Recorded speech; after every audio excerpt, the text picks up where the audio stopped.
will bear fruit.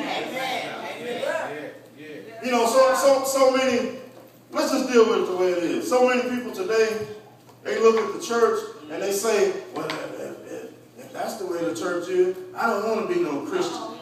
Because they're looking at our fruits. Yeah. You know? We'll deal with that a little bit later, those people.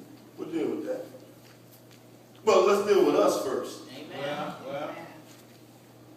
Then that means that you walk in this life, walking in the Spirit.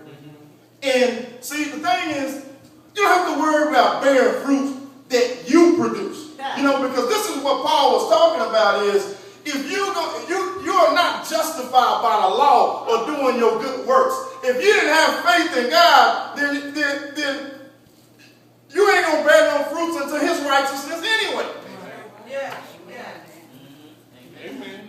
Amen. And if you say you Christians, then you should be bearing fruits unto his righteousness, to his glory.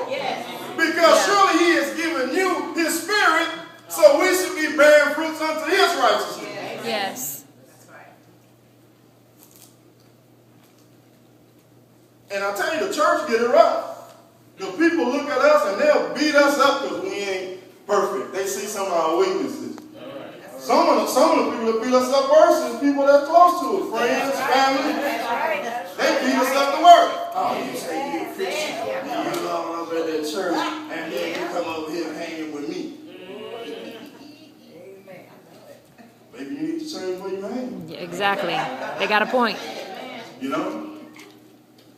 But really and truly, it's going through with your process. You know? And I get into my next point. Now, like I said, Galatians was basically Paul talking to the Galatians, telling them that, hey, you started in your journey with God believing on him in faith, knowing that you are free from the law, because, you know, the Judaizers wanted them to go back and start being circumcised. You know, they wanted them to, in other words, Paul said, the reason they wanted you to be circumcised so that they would have something to boast in themselves. Yeah. In other words, they've been knowing this tradition and this law for a long time. Ain't that starting to sound like church people? Huh. You've been in the church for a little while, and you look over at the next person and you see they're a new Christian and they're struggling a little bit. And you remember that show in Living Color, that woman, she used to say, you know, oh, there go Kelvin. Oh, I love me some Kelvin. Hey, Kelvin. Well, you know he ain't no good. But I'm going to pray for him anyway.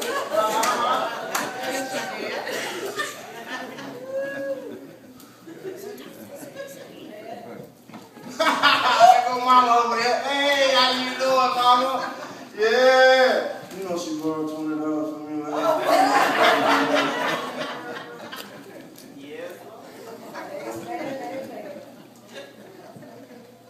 I heard the pastor say last week is biting and devouring one another. And Paul said the only reason they did this because they didn't want to face persecution of the cross themselves. In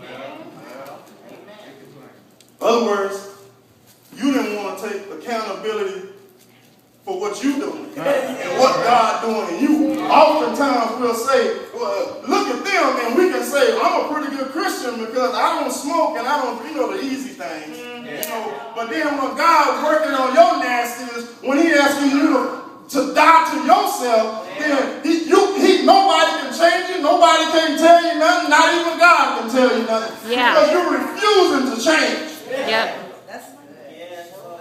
Yeah. Every man, every person in here will have to bear their own burdens.